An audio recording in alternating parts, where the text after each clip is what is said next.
Olá, nesta edição da TV Espaço Homem, nós temos a grande honra novamente de entrevistarmos o professor, doutor, né, psiquiatra, escritor, e são tantas coisas e prerrogativas e títulos, mas vou resumir assim, tá? Dr. Alfredo Simonetti, importante psiquiatra, hipnólogo, psicanalista, né? Então, tem um site também, que é o Mapa da Mente, docente, enfim, muito querido pelos seus colegas, pelas suas amigas de profissão, né? Então, a gente tem essa vantagem aí de ter dado essa apresentação.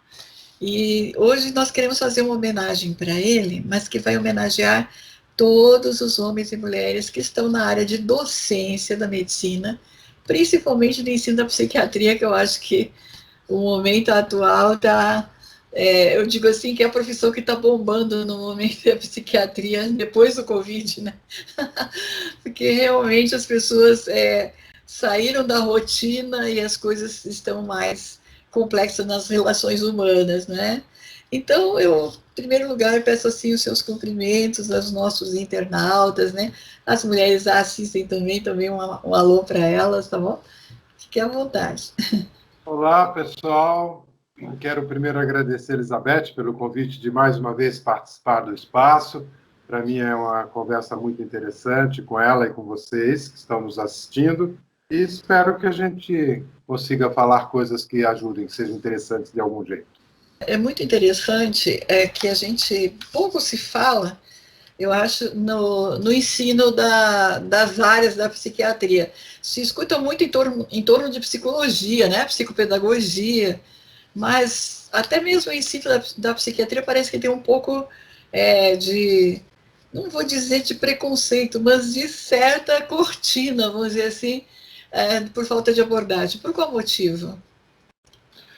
Na verdade, a questão não é só com o ensino da psiquiatria. Eu acho que o ensino na medicina sempre foi considerado uma coisa assim como se fosse automática.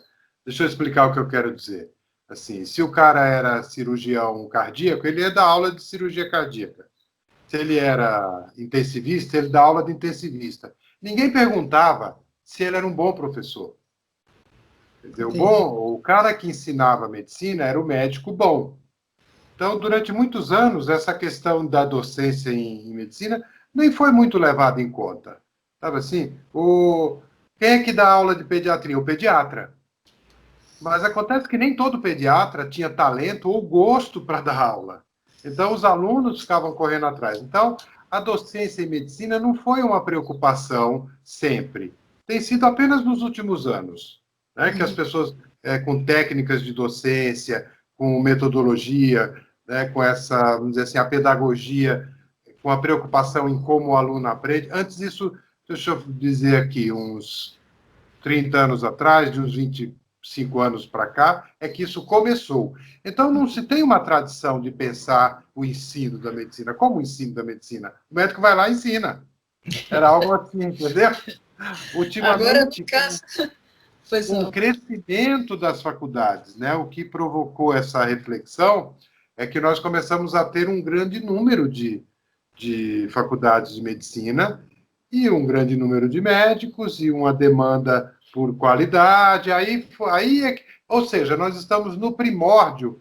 Então, o seu tema, você escolheu o tema, eu achei muito curioso, muito perspicaz. Eu falei, ué, onde é que a Elizabeth pescou isto?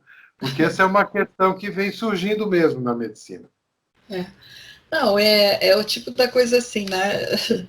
Ou a gente dirige o trem ou o trem vai atropelar, né? Eu acho que, como o senhor disse muito bem, o ensino da docência, né?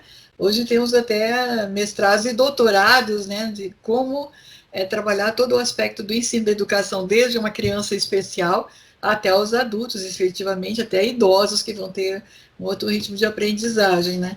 Então, eu acho que a educação passou a ser uma ciência também, que eu acho que é muito interessante falarmos com essa pertinência com o senhor, né? E gostaríamos até mesmo que contasse um pouco do que o senhor faz nessa sua área de docência, né? Porque eu estou falando aqui, mas eu não sei dizer onde o senhor leciona, quais são as disciplinas. Você poderia nos orientar também para sabermos mais, né? Bem, eu dou aula numa faculdade de medicina em dois momentos do curso. No primeiro ano, numa disciplina chamada Psicologia Médica, e no último semestre, uma disciplina de Psiquiatria. A Psicologia Médica é uma disciplina para ajudar os alunos a entenderem que o paciente é um ser humano integral, não apenas um corpo, né? E a Psiquiatria é uma disciplina mais tradicional, digamos assim, das doenças mentais. Eu leciono na Faculdade de Medicina São Camilo, em São Paulo, há vários anos já, e tem sido essa a minha prática de docência na medicina, né? Agora, no caso, quanto a esse aspecto que o senhor aborda muito bem, da questão do aprendizado, né, de que o ser humano não é apenas o corpo, né? Embora todo mundo saiba que não é, mas me parece que na hora que estamos, por exemplo, numa pandemia, né, a gente vê duas coisas em que parece que as pessoas não estão sendo tratadas como seres humanos. O próprio profissional da medicina, que está trabalhando feito máquina, ninguém está olhando o sentimento dele, tudo que ele está largando para ficar ali, né? Ele também tem família, ele também tem dor, ele também tem medo, né? E depois nós temos o próprio ser humano que está ali, quer dizer, ele está doente, ele não sabe que história é essa da pandemia, o que, que vai acontecer, suceder com ele só escuta que estão morrendo, e o familiar de novo, né, outra vez, né, a gente esquece a psicologia, esquece todos os traumas que isso pode trazer, levando até doenças psiquiátricas, né. Então, eu acho que aí o grande momento até maior que o Covid está a psiquiatria e a psicologia. O que, que o senhor me diz isso? Estou errado ou estou certa? Olha, quanto aos médicos, é, eles estão mesmo trabalhando, e eu acho que as pessoas sabem que eles são seres humanos, têm sentimentos, tanto é que a gente vê várias homenagens. A questão é que não tem muito o que fazer, né? Assim, do ponto de vista humano. É uma escolha, né? Eu tenho um amigo jornalista que, no começo da pandemia, estava pesquisando como era isso para os médicos, ser médico no meio da pandemia, né? E então eu adotei essa pesquisa dele com os meus alunos do último ano, né? Eu falei que eu dou aula para o primeiro semestre e para o último. Então, no último, eu tenho né? Durante esse ano, é quase um ano que já estamos nisso aí, né? Perguntar para os meus alunos que vão se formar daqui a 2 meses, como é para você se tornar médico, né? E eles falam isso. Ué, foi a minha opção, é um momento de risco, eu sei que é arriscado, mas foi a minha escolha, eu vou com medo, tenho medo, mas vou. Então, eu acho que é, é um momento muito delicado, né, para esses estudantes que estão se tornando médicos justo agora, né? Quem já é médico, já é. Né? A nossa questão dessa reportagem do meu amigo era se os alunos do último ano estavam arrependidos de serem médicos, porque... Não, eu não vejo isso. Estou fazendo uma pesquisa nacional com estudantes de várias regiões do Brasil. E eles sabem, é o risco, né? Então, eu acho que, desse ponto de vista, o que poderia ser feito é dar melhores condições de trabalho para o médico. Isso sim, mas o reconhecimento, as pessoas pensam, sabem que eles têm família, se comovem, fazem homenagens. Tá? Agora, o outro lado, Elizabeth, aconteceu uma coisa muito interessante. O tratamento que os pacientes estão recebendo nos covidários são os hospitais especializados em, em Covid. Eles estão sendo tratados de uma maneira muito humana, sim. Olha, o que tem de psicólogo trabalhando dentro do hospital e o que tem de médico tratando com carinho o paciente e a família. Vou dar um exemplo para você. Na maioria não, na totalidade dos covidários não pode visita, certo? Não tem Certo. visita. Então não tem nem aquele contato da família que vai lá na porta da UTI para perguntar para o médico como é que está o parente dele, né? Como é que tem sido feito? Os médicos ligam todo dia. Olha o que eu estou falando. Todo dia para um parente. O Certo, mesmo médico liga que é para manter o vínculo. Então, os hospitais de Covid estão cheios de psicólogos. certo. Então, não, você estaria errado se você estivesse dizendo que eles não estão sendo tratados apenas como corpos. No caso da Covid, não. Foi até uma coisa que chamou a nossa atenção, né? Porque a medicina é muito tecnológica, bastante desumanizada, né? Mas, por algumas razões, o tratamento que os pacientes no Brasil, na Itália e na Espanha, posso falar isso porque andei conversando com psicólogos de hospital da Espanha, da Itália e do Brasil, é muito humano. O trabalho é muito bonito por parte dos médicos e dos psicólogos. Então, nós, nesse sentido, as coisas vão bem, digamos assim. Né? Onde não vão bem é que não achamos ainda nem a vacina nem o remédio. Desculpe eu rir, mas o que não vai bem é no sistema político, né? Ah, E bom, daí isso e sim. aí também todas as notícias que estão saindo por aí, não é? E é importante que a gente fez essa pergunta para mostrar o que, que é a humanização para quem esqueceu, né? Bom, então nós temos realmente um pouco de dificuldade, digamos assim, de incentivos na área também da educação, como o senhor acabou de falar, um pouco incentivo talvez para pesquisa, não é? Das definições do que seria melhor para a questão da doença. Então, nós não temos ainda, talvez, uma união, eu poderia dizer assim, de laboratórios, de consequências jurídicas, quais as profissões que se juntam, quais as áreas, para olhar num todo, digamos assim, tá? Quanto de investimento. Sabe aquele grupo científico que vai avançando cada vez que acontece algo, eles estão junto, atentos, né? Se nós tivéssemos um grupo, não sei se de estudiosos ou de líderes, né?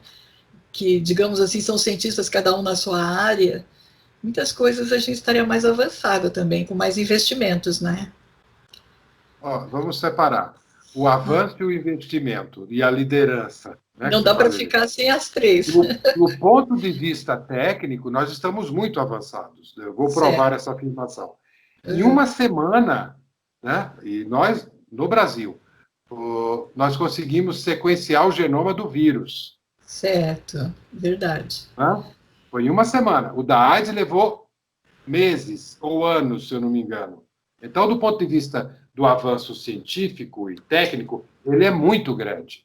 Agora, do ponto de vista do incentivo à pesquisa, não, porque as pessoas que fizeram esse sequenciamento em uma semana ganham, ó, um tantinho. Deixa eu contar uma história de uma pesquisadora, essa foi da Espanha. Ela era uma virologista, ela não, era não, é uma virologista, né, da Espanha. E aí, então, quando começou no começo da pandemia, que todo mundo queria saber quanto tempo o vírus durava numa roupa, né? Se o vírus passava pelo ar, ainda estamos querendo saber, não sabemos direito, né? Aí aquele monte de repórter lá na porta, lá da Espanha, o que seria a Fiocruz aqui no Brasil, né? Ou o Instituto Butantan, né? Os centros de pesquisa, assim e tal, né? Aí fala, doutora, o que a senhora tem a dizer? Quanto tempo esse vírus vive? Ela olhou assim e falou assim, por que é que vocês não vão perguntar isso para o Cristiano Ronaldo e para o Messi, que ganham milhões? Eu ganho uma merrequinha. Não vou responder, não. Deu as minhas costas e foi embora.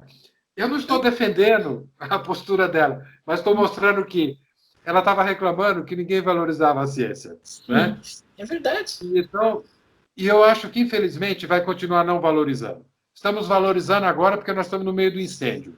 Então, a gente quer. Mas daqui a um ano, você acha que aqui no Brasil nós vamos pagar salários mais caros para quem? Para os pesquisadores da Fiocruz ou para o time do Flamengo e do Palmeiras aqui em São Paulo? É evidente, por uma questão de mercado, de coisa, que. Né? Então, eles vão continuar ganhando pouco, infelizmente. Há outra questão, eu falei de técnico, né, de incentivo. E quando você fala desse grupo de cientistas, todos, vamos dizer assim, numa mesma direção e tal, na verdade, eu acho que esse foi a catástrofe brasileira. Né? Nós tivemos o azar de a pandemia acontecer no momento em que nós estamos politicamente divididos. Né? Nós não temos o presidente que está no governo não lidera o país, ele lidera uma parte do país. né? Uma parte do país não se sente representado por ele, né? Então, faltou uma liderança política. Na hora da crise, você precisa de um líder. Sim, E, infelizmente, nós não temos. Nós temos um presidente que representa, essa é a nossa tragédia política, né? É o presidente que representa apenas uma metade da nação. Então, nós demos azar. Se a pandemia tivesse vindo no momento em que a gente tivesse uma liderança, eu nem estou falando se é uma liderança de esquerda ou de direita, mas uma liderança consolidada, talvez a gente tivesse atravessado a pandemia de um jeito menos sofrido do que estamos. Mas a gente juntou a falta de vacina, falta de remédio com falta de liderança política. E começou muito desajustes, né? Também causou uma insegurança bastante grande. E não só nas pessoas vítimas, não é? Mas também nos profissionais. Houve uma coisa assim que realmente foi Deus que segurou, como eu digo, porque não havia um entendimento, né? Os jornalistas, eles estão fazendo a parte deles, eles estão contando o que sucede, eles não têm como opinar ou como orientar, né? Então não adianta, às vezes, as pessoas se revoltarem nesse aspecto, porque a notícia é feita do modo que ela está ocorrendo, né? Ninguém pode reinventá-la, né? Ou engessá-la, alguma coisa assim. Agora a gente vê também assim que me parece que não estamos no nosso país ainda muito abertos a intercâmbios, né? Esses estágios remunerados. Falta um pouco no meu modo de entender, posso estar equivocada, mas nas áreas a que eu mais me pertenço, não tem um intercâmbio assim, entre universidades, aquela coisa, ainda mais agora, né, que a área digital facilitaria tanto, né, esses debates internacionais, essas aulas internacionais, diríamos assim. Não sei se a nossa dificuldade de idioma também, que não é muito priorizada desde a infância, precisaríamos falar pelo menos 2, 3 idiomas a mais, não é, para entrar no mundo científico de forma compreensiva, né? Não sei. Olha, Elizabeth, na medicina não é assim, não. Nós temos um intercâmbio bem forte e, assim, muito eficiente. Muitos estudantes de medicina do Brasil fazem estágio, vão. Nós temos muito contato com a medicina americana, europeia. Não, e na medicina estamos bem de intercâmbio. Sim. Talvez na psicologia, por exemplo, não. Né? Mas na medicina isso está bem. O que falta, de novo, seria, vamos dizer, se você falasse do ponto de vista de recursos, mas a busca de estudantes brasileiros, e não falta qualificação, inclusive linguística, não, estou falando dos médicos, né? Sim. Não, a medicina está muito bem intercambiada com o exterior, né? Remédios, técnicas, as publicações, isso nós estamos bem nisto, né? Mas e o que falta, então, seriam os incentivos do Estado. Porque isso que eu estou falando são para poucos médicos, para poucos estudantes, né, que têm essa chance, que aprendem na família a língua, que têm dinheiro para, depois de se formar, ficar 2, 3 anos sem trabalhar, né, estudando nos Estados Unidos, na Europa, em algum lugar. Né? Isso que eu falei que estamos bem é para uma elite dos estudantes de medicina. Né? Okay. Para uma outra parte dos estudantes, tem que trabalhar no 6º ano, ele já começa a dar plantão, fazer transporte em ambulância, dar plantão por aí, porque não podem ficar. Então, mas como sempre, você tem uma elite científica que vai na frente, digamos, né? O que faltaria seria empurrar ou dar condições para esta outra retaguarda que também tivesse acesso, né? Mas acesso científico, a medicina brasileira é muito atualizada. Certo. Só não está adequada ao nosso estilo de população, digamos assim, que então, tem uma carência muito grande e precisaria mais. Exatamente. Falta mais do bom que a gente tem. A gente tem o bom, mas o bom é pequenininho, é pouco. Né? Sei lá, você tem quantos centros de transplante de pulmão? Né? Esses centros são de excelência, faz coisas que às vezes não se faz fora do Brasil. Mas é pouco para a população de quantos milhões de habitantes que temos, né? De fumantes, com câncer de pulmão, de um monte das coisas, né? O que é o problema da medicina brasileira é o acesso. Ok. Acesso aos àquela competência. Aquela competência existe, mas ela só atende uma pequena elite da população. Né? Então, o problema médico é de acesso. e não técnico, né? Pelo menos para essa uma pequena elite. Aqui a gente teria que discutir muitas faculdades de medicina que isso vai temos um problema atual. Estão abrindo muitas faculdades que não têm como formar bem os médicos. Então nós vamos ter duas categorias de médico daqui a alguns anos, né? Os médicos muito bem preparados e os médicos muito mal preparados. E a população vai começar a sentir isso, né? E aí vamos ver como é que fica. Não sei direito como isso vai ficar. Certo. Agora, uma vez eu ouvi uma crítica e até, de certa forma, eu concordo, porque, assim, muito jovem, a primeira coisa que um tio meu, que era policial, fez foi a gente aprender a fazer curso de primeiros socorros. Ele tinha um amigo bombeiro e foi em casa ensinar toda a criançada, as adolescentes. Foi um ensinamento tão válido que serve sempre, né? É uma coisa impressionante, porque ninguém sabe. Às vezes eu falo nas famílias, assim, você ensina como que tem que atender o vovozinho que fica sozinho em casa, e se você se fraturasse, se está sozinho em casa, o que se faz, né? É uma pergunta que quase ninguém responde. Se você sentir mal na rua, o que se faz? Então, até nessa edição atual, eu estou comentando de duas pessoas, duas senhoras que caíram empurradas no metrô e ficaram, então, com deficiência física, tamanha violência que pisotearam elas, quebraram e uma porção de outras coisas. E ninguém socorreu, né? Aí vai ter que, né, achar uma alma boa que vê a pessoa lá, que vai chamar o socorro, entende? Até chegar o socorro, né, a pessoa podia ter já sofrido algo que iria a óbito. A distância também tivemos um outro caso bem conhecido, a pessoa estava no metrô, sentiu-se mal, retiraram para fora.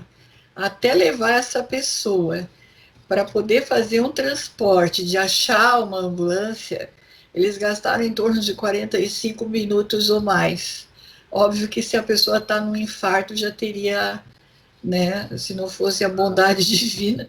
Então, nós temos uma carência muito grande, né, das emergências. Isso aqui é uma coisa que a gente vem batendo muito, e nas empresas não se ensina o atendimento de emergência.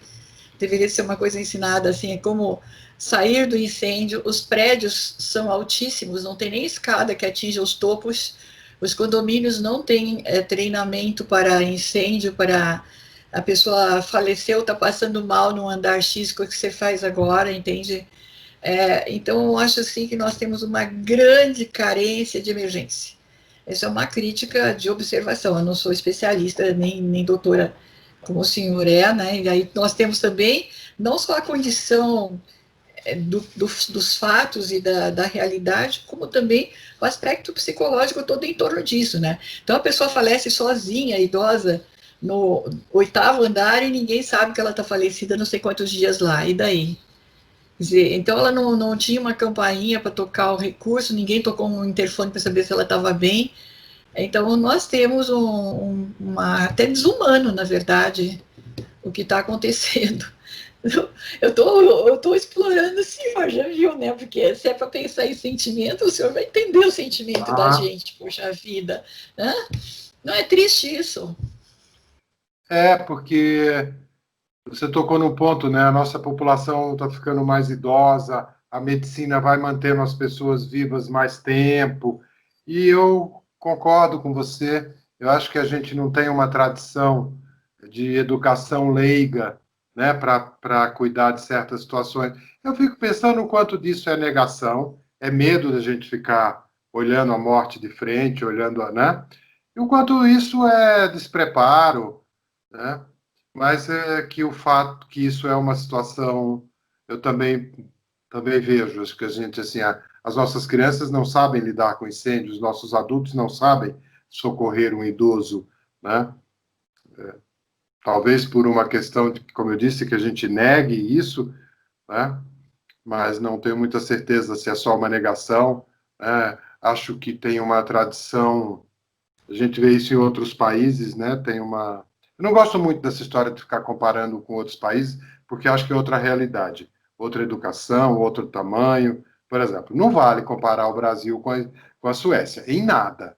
A Suécia é do tamanho de São Paulo, aqui em Pinheiros. Pinheiros, Vila Madalena e Barra Funda da Suécia. Então não vale ficar comparando, né? Um país tão continental. Mas nós temos essa deficiência mesmo. Não é só isso também. Eu acho que aqui eu vou falar de novo o coração dos meus colegas da mídia, né, da imprensa, em todas as áreas, inclusive no mercado digital, né, que a gente tem tantas coisas, né. Sempre dar dicas de primeiro socorro é uma grande utilidade pública, né. As concessões de televisão e outras são de utilidade pública. Elas não são para enriquecimento apenas de algumas pessoas, elas têm que dar um retorno, né, de algo que seja para educação, para saúde, né?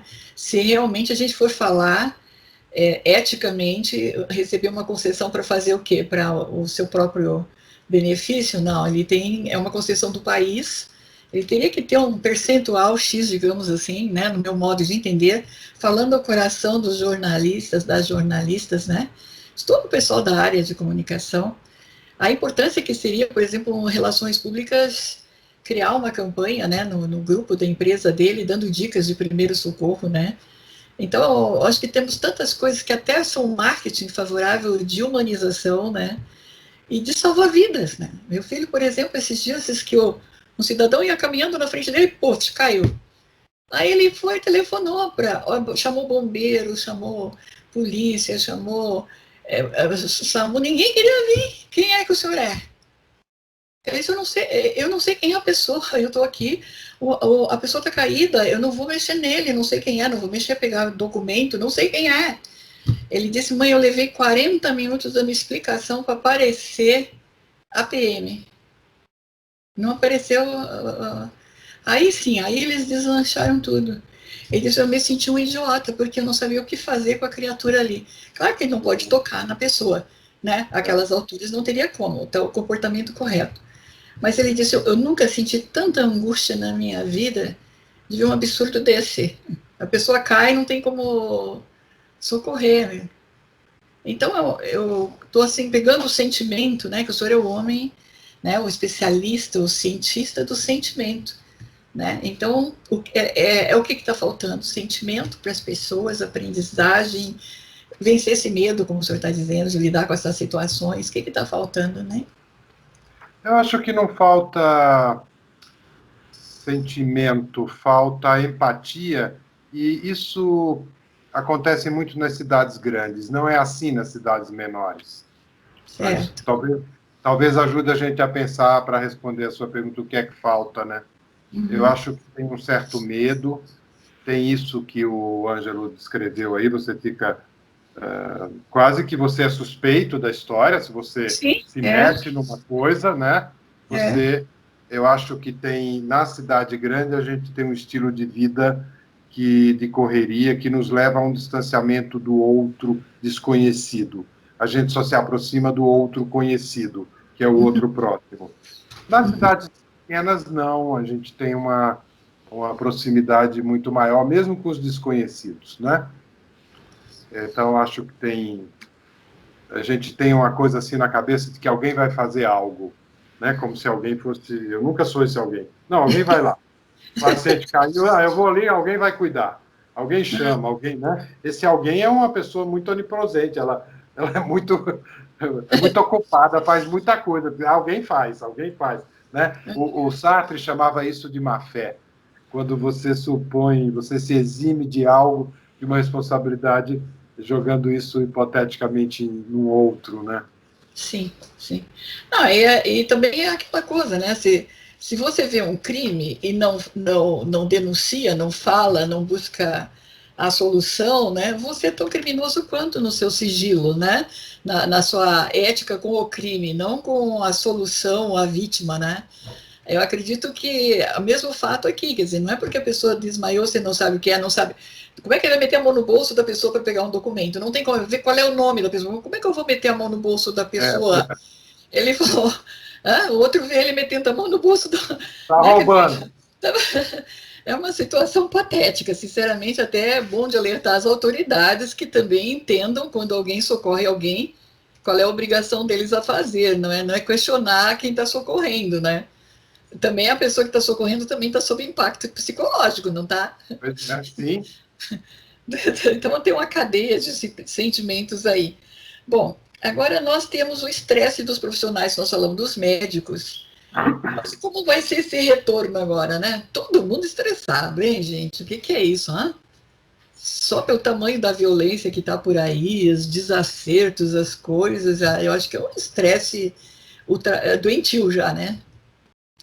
A gente E tem, agora? vamos dizer, a crise da pandemia, vamos ter agora a crise, já estamos tendo, né, a crise econômica, do desemprego, da fome, né? E provavelmente isso vai virar uma crise de violência também, né? Porque a pobreza, a dificuldade de recursos, isso aumenta a criminalidade. Não é a única razão para a criminalidade, né? A pobreza. Mas eu acho que a gente vai ter essas duas outras crises, a crise econômica e a crise da violência, né? Que vão ter repercussões psicológicas muito grandes, né? Eu acho que a gente vai precisar começar a pensar no que eu chamo a clínica do depois, né? Acho que ainda não estamos na clínica do depois, ainda estamos na clínica do durante. Ainda estamos lidando muito com as questões da quarentena, da solidão, da hiperconvivência, né, dos casais, família, né? Acho que a gente vai tá vendo muito assim como que fica como que aumenta o estresse familiar pela convivência muito tempo junta, né? Então acho que a gente ainda está neste ponto, né? Não sabemos direito se temos aí uma segunda onda, né, da própria pandemia também. Eu acho que a gente ainda está na pandemia, não estamos no depois ainda não, né? Certo. Aí, nesse caso, as empresas já têm que se preparar também para, eu diria assim, uma acolhida com responsabilidade, né? Já treinando as pessoas para as diferenças que vão estar ocorrendo, não é mais o mesmo, né? Já é um mesmo novo, né? Mesmo que ele esteja na mesma empresa, vamos por assim, né? Vou pegar todos os mesmos, né? Já não é mais a mesma coisa, ele vai ter que se preparar para uma série de outros fatores que vão surgir novos, né? A questão também da. Eu acho que vai ter mais ansiedade, vai ter mais. É, Não sei se é um temor, né, de perder tudo, né? Bom, eu tô com essa única chance, e daí como é que fica, né? Então, eu acho assim, volto de novo aos meus colegas aí de jornalismo, os grandes mestres aí da publicidade e marketing. É esse momento que a gente tem que falar com a alma humana, né, de trazer esse apoio, esse encorajamento, né, dar certeza de que todos vão sair vitoriosos. Eu acho que tem que ter uma campanha mais emocional com a cidadania. Não sei até onde, que aí eu sou a área, né, mas o meu modo de perceber da minha área, né, a gente tem que ter essa franqueza de assumir cada uma parte também. As empresas dão treinamento para evitar suicídio, né, todas essas coisas, né, que vai ter, né. sim. Eu acho que o papel da empresa também está em mudança, né? Porque Uhum, como muitas empresas descobriram que o home care funciona, né? uhum, Então, algumas empresas querem manter o home care. Mas isso significa, não existe nada de graça, na minha opinião, né? Se você não está pagando aqui, alguém está pagando. Não tem almoço de graça. Se não é você que está pagando, alguém está pagando, né? Assim, se a empresa percebe que diminui o custo dela, porque ela manda os funcionários trabalhar em casa e ela pode desalugar um andar que ela alugava e ficar só com uma sala, né? Esse custo não sumiu, ele foi repassado à família. A família vai pagar o custo. Não estou nem falando só de custos como energia elétrica, estou falando de custos, por exemplo, como espaço. A maioria dos apartamentos não foi, né, culturalmente planejado para que marido e mulher trabalhem em casa juntos. Não tem espaço. Tem o filho, tem o cachorro, né? Três E crianças, né, estudando em séries diferentes, como é que vai ser? as cadeiras não são da ergonomia. Então, assim, há um custo social e um custo afetivo também, né? A hiperconvivência em casa, no trabalho, vai trazer seus preços, né? Vai diminuir a produtividade. Então, as empresas estão estudando isso, o que é vantajoso, do que não é. Elas vão testar vários modelos, né? O que a pandemia mostrou é que o trabalho home office funciona em muitos casos, né? Em outros não funcionam. A empresa está numa transição. Não sabemos também ainda como que elas vão fazer. Uhum. Agora, no caso, né, no mês de setembro, aí, todo mundo falando na questão do suicídio, a Organização Mundial da Saúde apontando o grande suicídio entre homens, né, que é uma coisa que impressiona bastante. Volto de novo à estaca da educação, né, porque eu acho que assim, nas escolas as coisas podem ser orientadas, não só também os primeiros socorros, né, porque já imaginou que coisa bonita é um bombeiro lá e falar com toda a criançada no auditório, dar dicas e tal, né? E aí também falar uma mensagem de incentivo, sabe aquela coisa assim? Às vezes o pai não está em casa ou não tem a figura paterna, porque mais de 50% dos lares hoje são as mulheres as chefes de família. Tá? Então, dois bombeiros conversando com a criançalhada lá, imagine que figura bonita, né, seria, né? E trazer, então, essa informação de cuidados, de riscos. Se você está triste, faça isso, não permita, não sei o que, sabe, aquela coisa da voz paterna que às vezes está faltando, né? Sim. Eu acho assim que eles têm um preparo muito grande para lidar com isso, né? E seria um lado mais pedagógico, talvez também. Na minha infância, eu me recordo de bombeiros dando treinamento para gente. Né? Então, eu acho isso é uma coisa tão linda dentro de mim, de ver os bombeiros chegarem lá e explicarem tantas coisas para gente, como é que socorria, como é que fazia. Né? Então, eu acho que é uma mensagem muito bacana. Eu tenho um amigo até que os dois filhos dele são bombeiros por causa dessa experiência.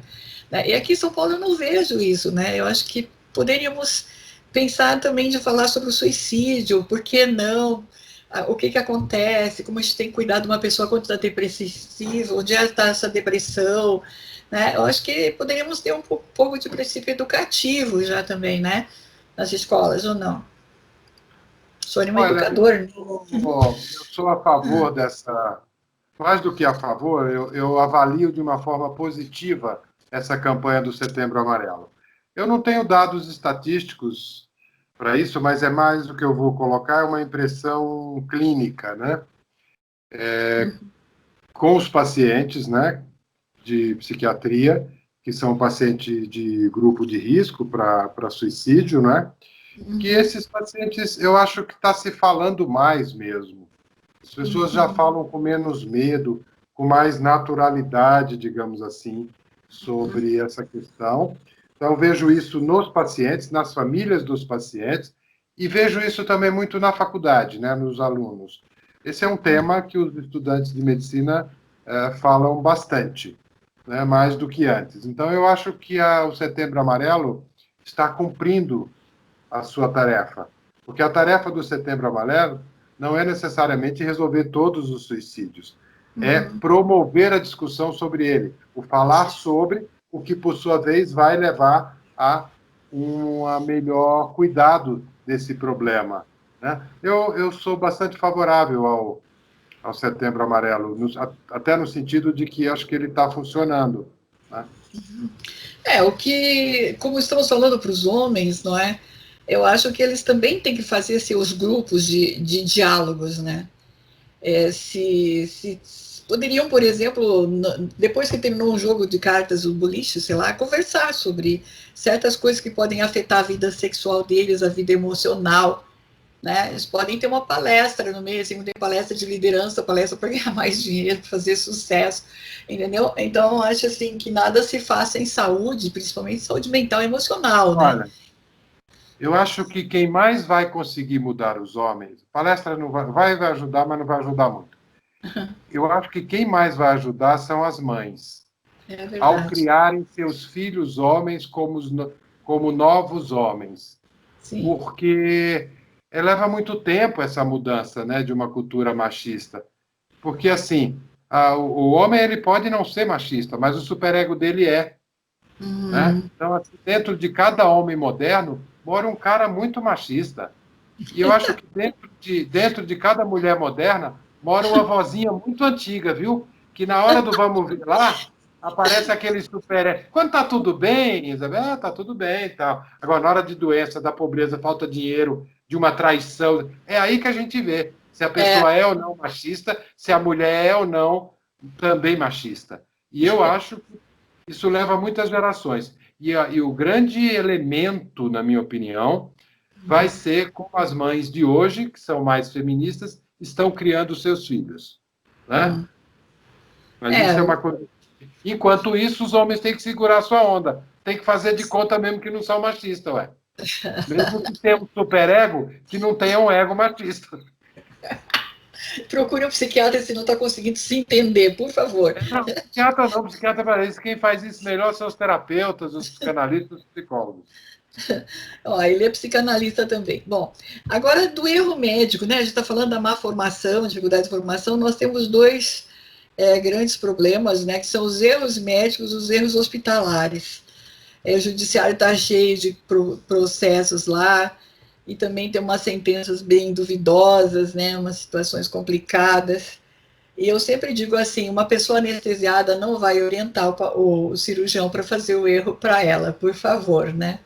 A pessoa está num processo dentro do hospital, numa posição que está sendo colocada uma máquina nela para fazer qualquer coisa, ela não vai ter como se mexer dali muitas vezes. Alguns exames a gente está até amarradinho, né? Então, como é que a pessoa vai pegar e vai comandar alguém para fazer um erro nela, para que depois venha uma sentença judicial que a pessoa que se dá bem, né, que fez enriquecimento ilícito, qualquer outra coisa semelhante de absurdos que a gente escuta aí. A mesma coisa no parto, né? Como é que a pobre da mãe vai provocar, gritando de dor para o neném nascer, que ela vai querer que se corra um erro obstétrico ou falecimento do bebê? Quer dizer, gente, ninguém faz nada no momento de dor, ninguém vai fazer nada se está, né, condicionado dentro de um aparelho, ninguém vai fazer nada se está anestesiado. Então aí tem que todo mundo bater no peito quem é que está errando. Inclusive o judiciário vai ter que ter uma nova visão sobre os erros médicos, hospitalares e obstétricos, né? E outros. Não sei aí a sua opinião. Porque, poxa, doutor, quando eu li aquelas estatísticas, sinceramente, é estarrecedor. Hã? Eu penso que a gente vai ter um aumento disso, sabe, Elizabeth? Hã? Porque nós vamos ter uma geração de médicos daqui a pouco, daqui uns 5, 10 anos, de médicos que tiveram uma formação muito teórica, mas que tiveram pouco treinamento prático. Ah, E eu acho que o que forma o médico mesmo é o aprendizado prático, né? E certo. muitas faculdades novas que estão abrindo, elas conseguem oferecer um bom curso teórico, que é a primeira parte do curso de medicina, mas não conseguem oferecer um bom curso prático, que são os últimos 2 anos. Então, nós vamos ter, eu acho que um número de médicos, é isso que eu chamo dos médicos mal preparados, e que, portanto, acho que o número de erros vai aumentar. E nós temos também, já estamos quase encerrando, mas eu acho assim que digamos assim, tem os planos de saúde também que deveriam de ter uma obrigação de fazer, entre aspas, né, de selecionar melhor as pessoas, né, que vão estar fazendo parte dos planos, ter um processo digamos, de supervisão de como que está sendo o atendimento dos pacientes, etc. Né, porque, na verdade, eles vão ser condenados sempre juntos, né, deveriam de ser, né, porque a Não, responsabilidade, né, é deles de selecionar, não, né? Não não, vai ter um plano de saúde a não, ver? não é junto, não. Um erro médico é um erro do médico. Certo. O plano de saúde não é solidário juridicamente nisso. O plano de saúde contratou um profissional que tem um diploma, que tem um CRM, que está legalmente apto para fazer aquilo. Ao fazer aquilo errado, o erro é do médico. Não, Certo. o plano de saúde não vai ser punido disto, né? E o Mas plano tem de saúde... condenações, já tem condenações de plano de saúde também.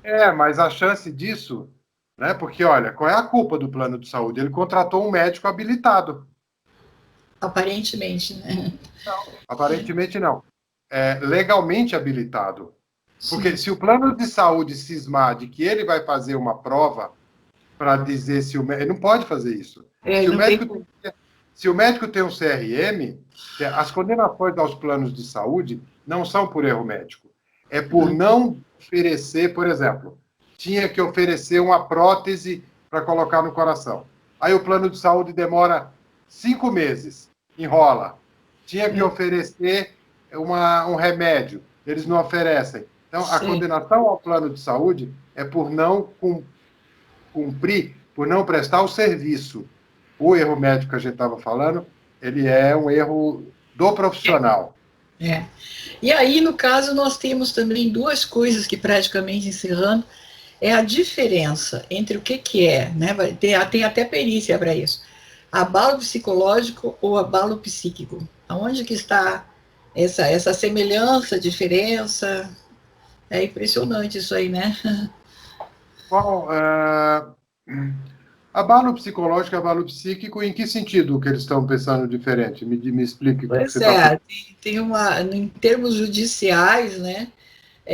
Tem uma discussão se houve abalo psicológico em determinadas coisas na vida da pessoa, normalmente invocados em termos de erro médico, né?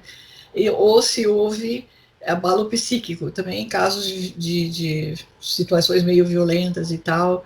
Tem umas discussões em torno disso, né? É, Que entra no aspecto judicial. Agora, eu não consigo sim, entender qual é a talvez. diferença de um É, e outro.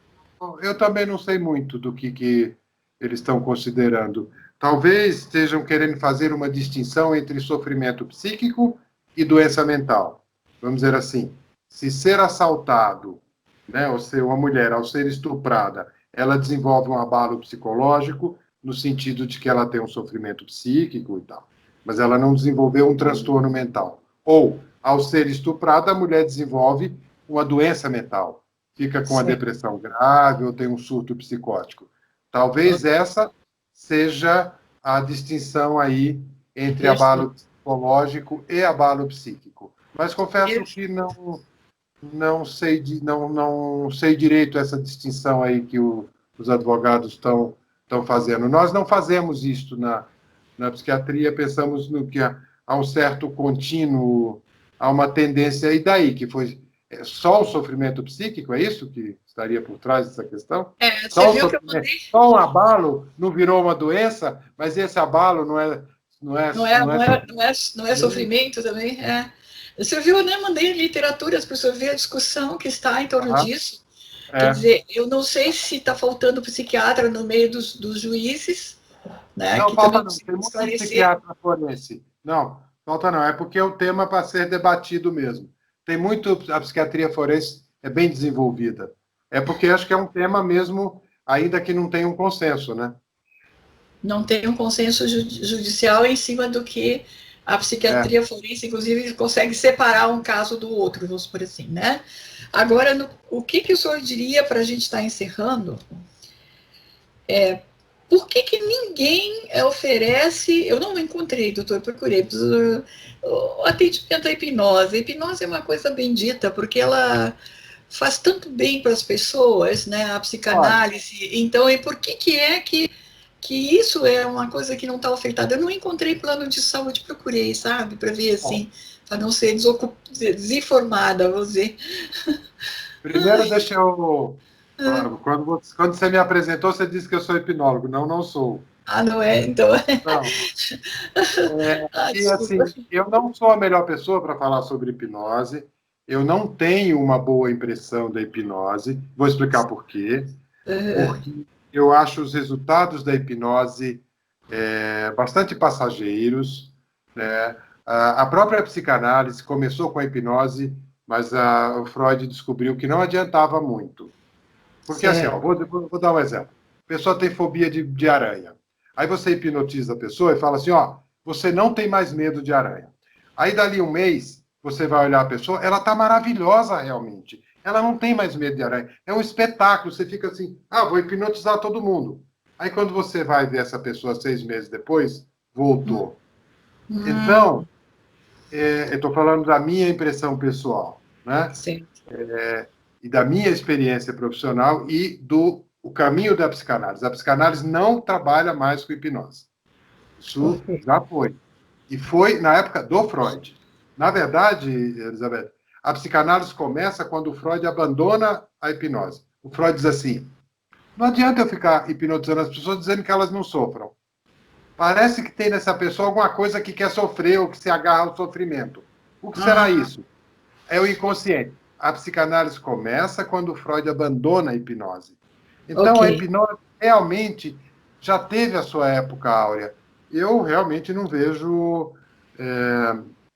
um grande campo para a hipnose hoje. Estou falando clinicamente, né? Eu estudei, Mas, eu fiz cursos, mas deixei de fazer por causa desses efeitos. Achei que não. consta no seu... Estou falando em nome próprio, né? Mas e a psicanálise aí, para as pessoas entenderem também qual que é essa conotação que o senhor coloca no seu tratamento? Quando ela vai ser aplicada? Só para já encerrarmos aqui, mas é interessante. Eu trabalho muito com a ideia de pílulas e palavras, né? Os remédios e a psicanálise, que é o tratamento pela palavra. O que decide se uma pessoa vai ser tratada pela pílula, pela palavra ou pelos dois, são duas questões. O tanto de sofrimento psíquico, né?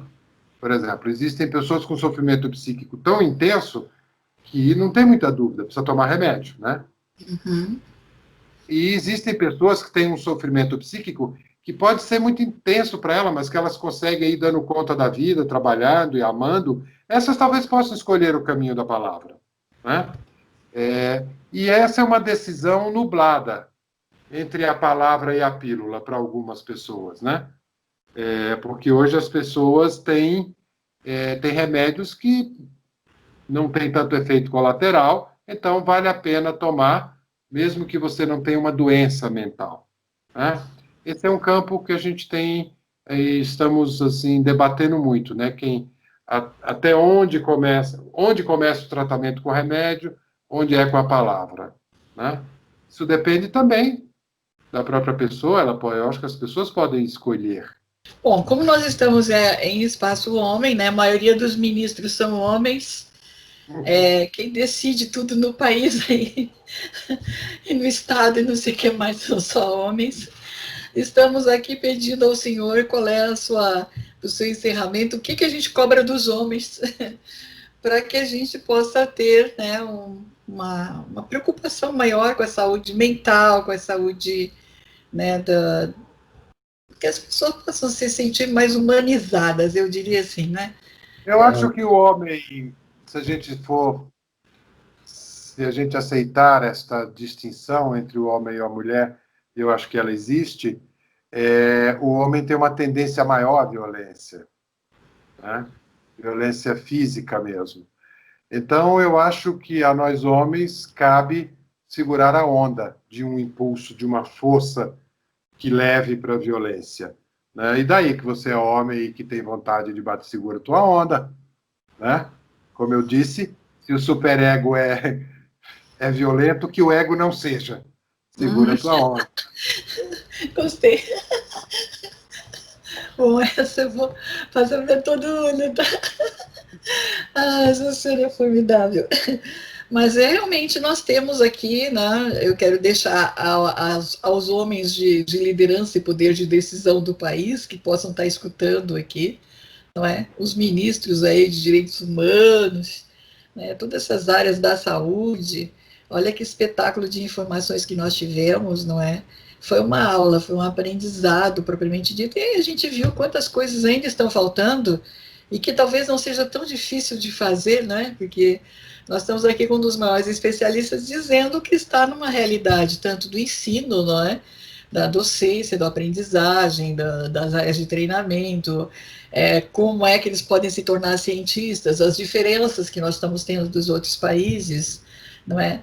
Não é porque a gente tem um país muito grande que a gente não pode fazer, porque também a nossa economia pode ser bem maior que de todos, porque nós temos grandes riquezas que muitos não têm, né? Somando vários países, não tem todas as riquezas que nós temos. Então, o que está faltando realmente, né? Temos muitos homens, né? E o que está faltando de diálogo para esses homens também, para que, de alguma forma, né? Como eu digo, meus colegas aí de comunicação, gente, vamos lá, vamos, não mostra só a violência, mostram outras coisas também, sabe? Vamos mostrar soluções, né? Vamos fazer debates no sentido, assim, de humanizar mais o nosso tempo, né? Eu acho que é tão bacana, assim, se a gente pudesse encontrar mais pessoas que fosse como o senhor, assim, está humanizando tudo, sabe? Está trazendo, né, aquela luz de... não adianta dizer direitos humanos, mas você não está fazendo nada que humaniza o ambiente, a empresa, a sociedade, o local onde você está, né? Então, lamentavelmente, às vezes os animais estão mais solidários do que as pessoas humanas. Muito triste chegar a essa conclusão, né? Mas o cachorrinho não vai embora e deixa a pessoa atirada lá, né?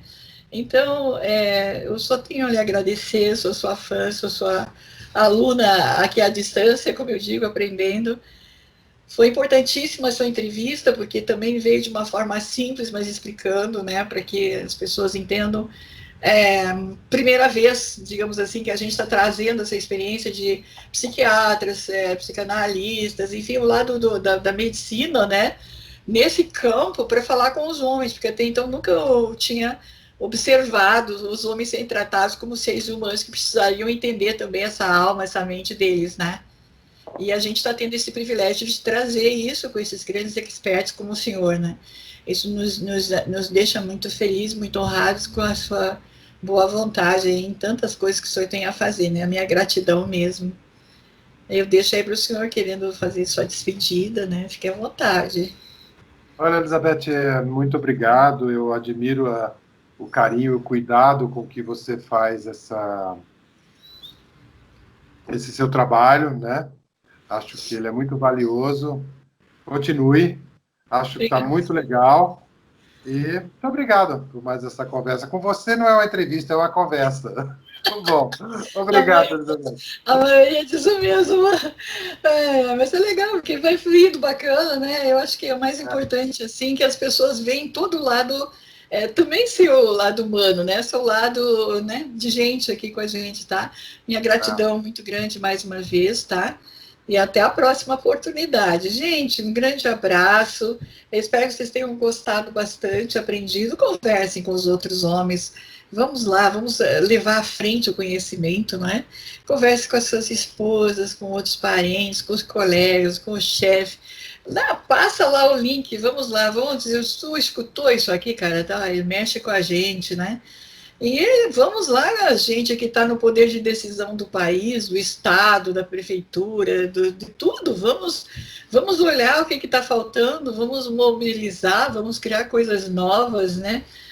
Vai ter que ser uma vida nova a partir depois dessa situação toda, né? Muito obrigada, um grande abraço, mulheres. Olha, vamos lá, converse com os seus maridos, tá? Até a próxima edição da TV Espaço Homem.